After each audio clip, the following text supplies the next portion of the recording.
Ready for a deep dive into single life? We're going to tackle some seriously outdated assumptions today. Sounds good. You all wanted an in-depth look at Bella DePaulo's Single and Flourishing article, Yes. and we are going to unpack why single people are living fulfilling lives. It's really fascinating work. Incredibly fulfilling lives. Yeah. Flourishing lives, even. Absolutely.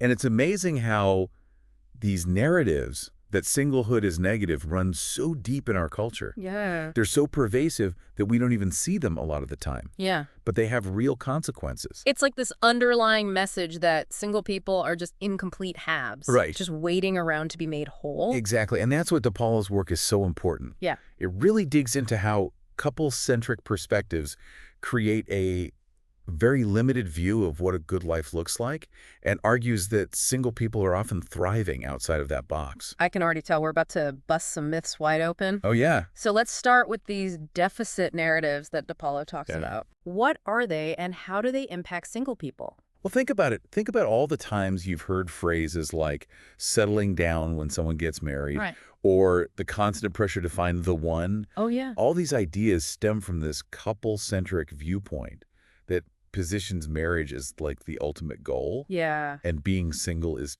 temporary Right. and a somewhat deficient state. Yeah, it's like everyone's expected to follow this one path, find a partner, get married, have kids. Right. And if you don't, society views you as somehow off track. Exactly. And DePaulo calls this the couple norm. Okay. And it leads to some very real disadvantages for single people. Yeah, like what? Well, the article mentions examples like Social Security benefits, where a surviving spouse inherits their partner's benefits, while lifelong single people see theirs disappear back into the system.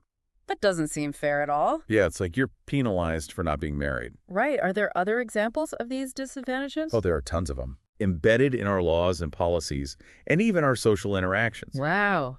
DePaulo actually uses the term singleism to describe this discrimination Okay. and marital privilege to highlight the unearned advantages automatically granted to married couples, Interesting. That's like healthcare, for example. okay. Married couples have access to each other's insurance Right. and can make medical decisions for each other, while single people face more hurdles navigating the system. It sounds like these disadvantages can be financial burdens to healthcare disparities, Absolutely. impacting almost every aspect of single people's lives. It's pretty eye-opening. Yeah, it really is. It shows how deeply ingrained these couple-centric assumptions are in our society. Yeah. And it's important to recognize how they create real barriers and disadvantages for people who choose to be single or who are single for reasons outside their control. It makes you wonder how many opportunities single people might miss out on, Right. simply because of these societal structures. Exactly. And that's where DePaulo's research on single people flourishing is so crucial. Okay. It challenges those deficit narratives and shows that single people aren't just surviving, they're often thriving in ways that defy those limited expectations. So let's shift gears a little bit and talk about what this flourishing actually looks like. Okay. The article mentions that single people often experience greater freedom and autonomy. Right. How does this contribute to their well-being? Well, the theme of freedom comes up constantly in DePaulo's research with this group she calls the single at heart. Okay. It's a group of single people who are happy and fulfilled being single. Right. They cherish the ability to make their own choices, Yep. pursue their own passions, and design their lives on their own terms. Okay. They're not beholden to a partner's needs or expectations, so they have more space to discover what brings them joy and fulfillment.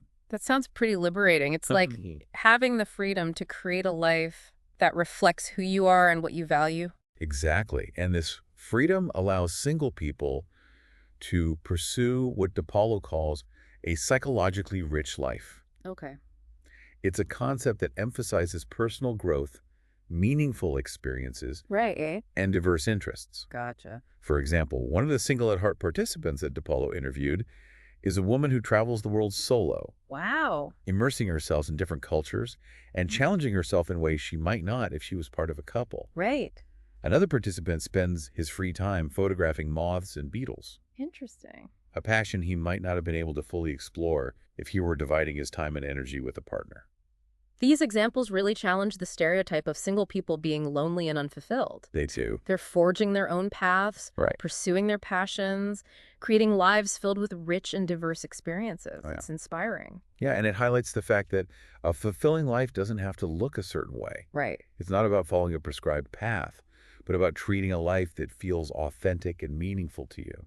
It makes you think about all the ways society pushes people towards coupledom It does. without acknowledging the unique benefits of being single. Yeah. What if we started celebrating those strengths instead of viewing singlehood as a problem to be solved? That's a great question, and that's something DePaulo is advocating for. Yeah. She believes we need to shift our perspectives from couple-centric to a more inclusive view that recognizes the value of all individuals regardless of their relationship status. This is already making me rethink my own assumptions about singlehood. Good.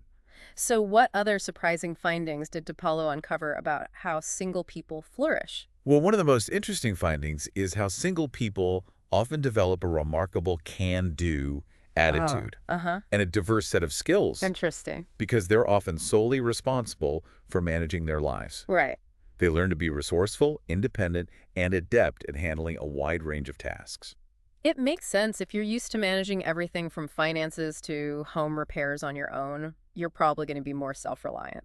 Exactly. Okay. And DePaulo found that this self-sufficiency can be a major source of strength and resilience, Okay. especially as people age. Oh, interesting. They're not as reliant on others for practical or emotional support, Okay. so they may be better equipped to navigate the challenges of later life. That's a powerful counterpoint to that grow old alone narrative that surrounds singlehood. Right. It suggests that single people might be better prepared to face those challenges Okay. because they've cultivated such strong independence. It's a fascinating perspective shift, and it leads us to another important aspect of singlehood that DePaulo explores, the power of solitude. Hold on, isn't that a bit contradictory? We're talking about single people flourishing through their connections and experiences, but now we're praising solitude. Well, it's not contradictory at all. Okay. Solitude and connection aren't mutually exclusive. Okay. In fact, research shows that both wanting more solitude than you have and wanting less are associated with negative well-being. It's about finding the right balance for you, whether you're single or coupled. So it's not about being a hermit or constantly surrounded by people. Right. It's about having the autonomy to choose how much alone time you need to feel your best. Exactly. And DePaulo found that many of her single at heart participants deeply valued their solitude. Okay. They saw it as a time for reflection, creativity, personal growth, and simply enjoying their own company. Okay. They weren't afraid of being alone. They embraced it Interesting. as a valuable part of their lives. This really challenges the assumption that single people are inherently lonely just because they don't have a partner. It does. They might actually enjoy spending time alone and find it enriching. Yeah. And DePaulo goes even further and suggests that this ability to find contentment within themselves might be one reason why some studies show that lifelong single people are actually better adjusted in later life Oh, wow. than those who were previously married. Perhaps navigating life independently fosters a sense of resilience and adaptability that pays off in the long run. It's a thought-provoking idea. It is. It makes you wonder if, instead of worrying about finding the one, we should be focusing on cultivating that inner strength and self-sufficiency that allows us to thrive regardless of our relationship status. Absolutely. It's about recognizing that happiness and fulfillment come from within, Yeah. not solely from a romantic partner, and single people are often demonstrating that in really powerful ways. Yeah, they really are. Yeah, This is making me completely rethink everything I thought about happiness and fulfillment. me too. It sounds like single people are really challenging this idea that we need a romantic partner to be whole Yeah. or to live a meaningful life. They really are. And another aspect of this is how single people redefine connection and family. Okay. DePaulo's work looks at how single individuals are often forging these strong and diverse social networks Okay. than their coupled counterparts. I'm intrigued DePaulo mentions the ones versus the one. What does that mean? Oh, it's such a brilliant way to frame the importance of a wider circle of connections. Okay. Instead of putting all their energy into finding the one romantic partner, Right. single people often cultivate strong and fulfilling relationships with a variety of people.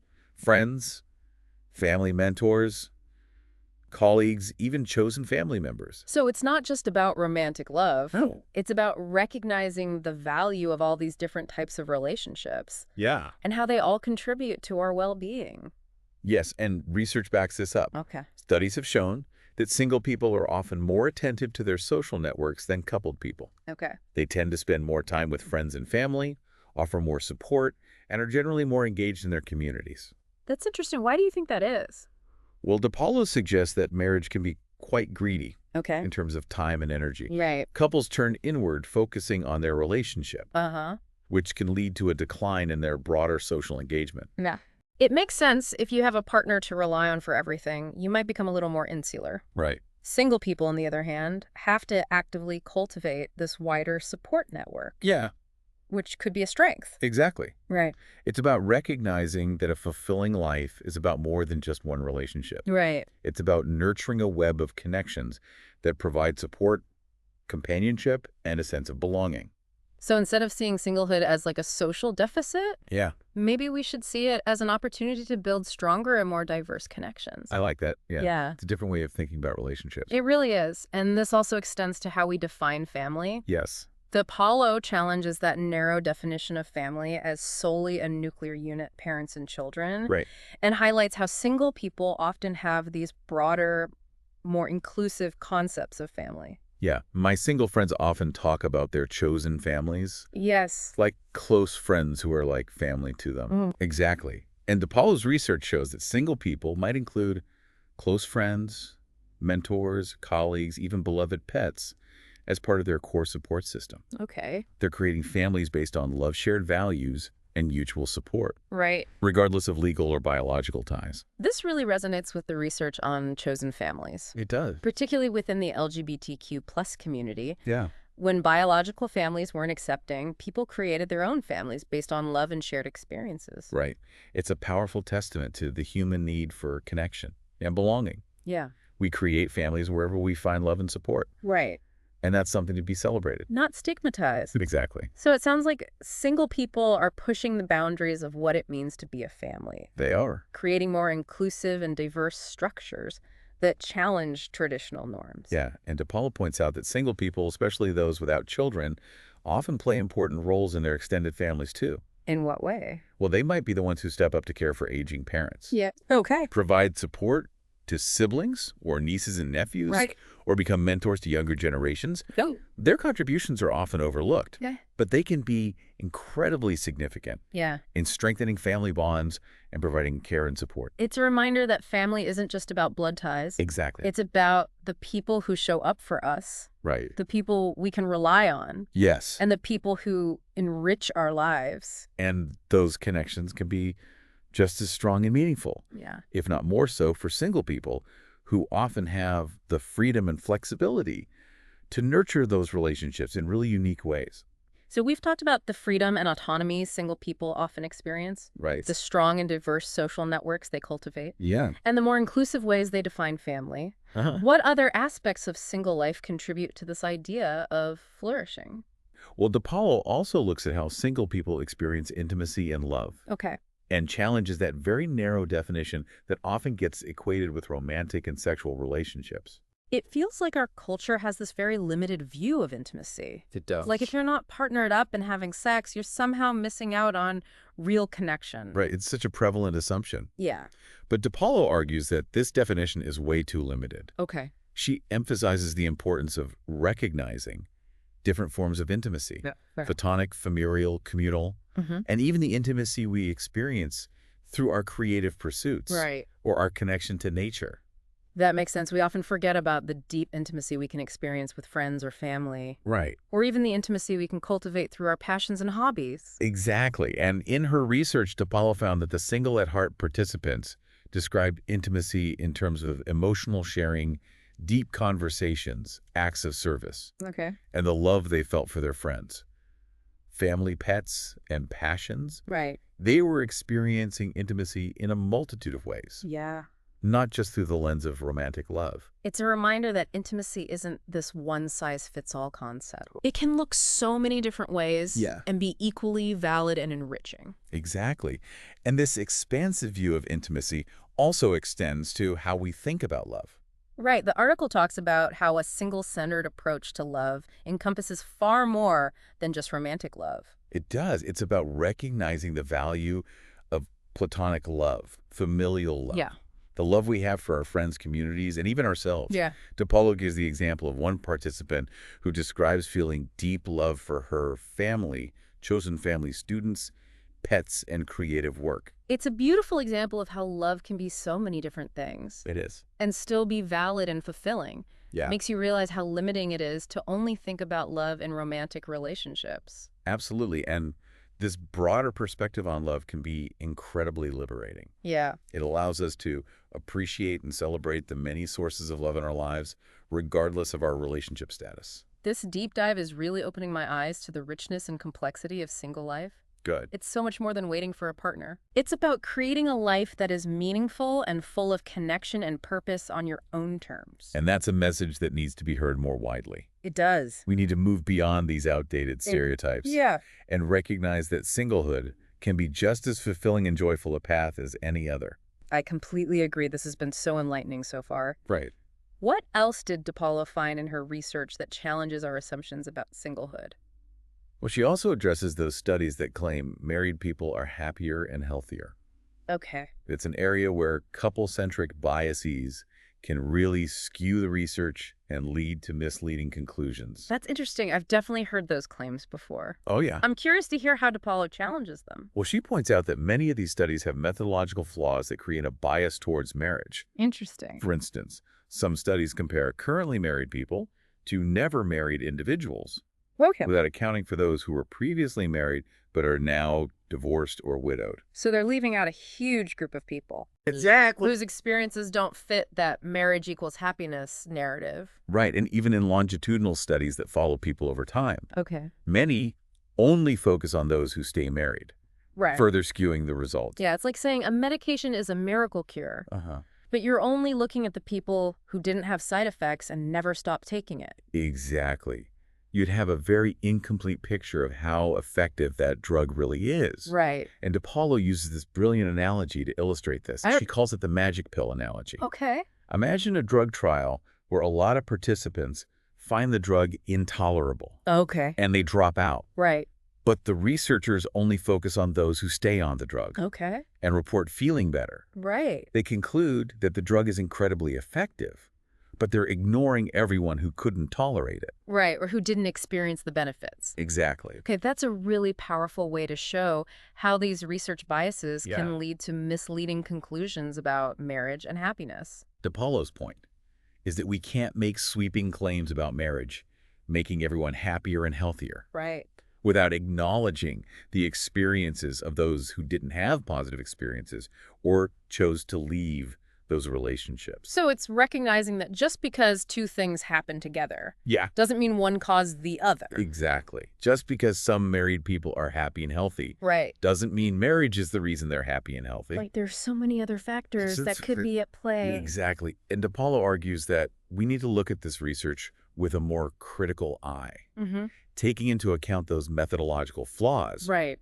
and the complexity of human relationships. Yeah. And when we do that, we start to see a more nuanced picture Okay. that acknowledges the validity and fulfillment of different life paths, Yeah. including singlehood. This is making me question everything I thought I knew about marriage and happiness. Good. It's so easy to just accept these simple narratives. Right. Without really digging deeper and considering other perspectives. It's a good reminder that we need to be critical consumers of information, Yeah. especially when it comes to these complex social issues. Absolutely. Well, we've covered a lot in this deep dive. We have. From challenging those deficit narratives to exploring all the joys of single life. Right. It's been incredible so far. What are your final thoughts as we wrap up? Well, I think I feel like we've just scratched the surface here. we have. There's so much more to unpack about how single people are challenging norms and creating these really fulfilling lives. On their own terms. It's Yeah. like we need to stop seeing singlehood as this problem to be solved Right. or a temporary state before you reach coupledom. Right. It's a valid and fulfilling way to live. Hmm. And for so many people, it's a deliberate and joyful choice. It is. And this shift in perspective, I think, also requires us to be more mindful of the language we use. When we talk about singlehood, Yes, even subtle word choices can reinforce those negative stereotypes. and make single people feel like they're lacking something. Exactly. Yeah. Yeah, for example, using terms like unattached or not having a family. Right. When describing single people, implies that something's missing. Yeah, there's a sense of incompleteness. Yeah, It's subtle, but those words have a big impact.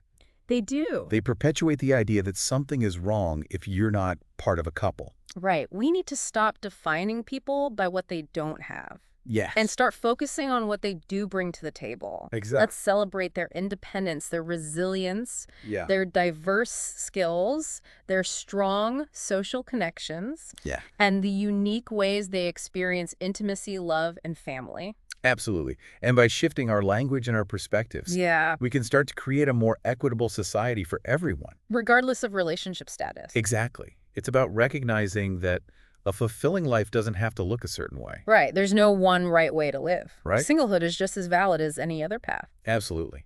It's about expanding our definition of what a good life looks like and celebrating the diversity of human experiences. I think DePaulo's work is huge for that. Is. This whole deep dive has really opened my eyes. I'm so glad. So the richness and complexity of single life, Yeah. it's so much more than just waiting around for a partner. Right. It's about creating a life filled with meaning, connection, Yes. and purpose on your own terms. Absolutely. And I want to leave our listeners with this. Okay. What assumptions about singlehood did you uncover today? Yeah. How might they be impacting your own life or how you interact with others? Right. And how can you celebrate the diversity of human relationships and recognize the strengths that everyone brings to the table? Powerful questions for sure. This has given me a lot to think about. Good, I'll go. What resonated most with you? What surprised you? What was insightful? Let us know. We would love to hear your thoughts. And remember, there's so much more to learn about this topic. Yeah. If you're interested in learning more, Yeah. DePaulo's work is a great place to start. It really is. She's a pioneer in this field, and her research is truly inspiring. So to our listeners, keep questioning those norms, celebrate the diversity of human experiences, Yes. and never let anyone tell you there's only one right way to live a fulfilling life. I love that. Until next time, keep diving deep.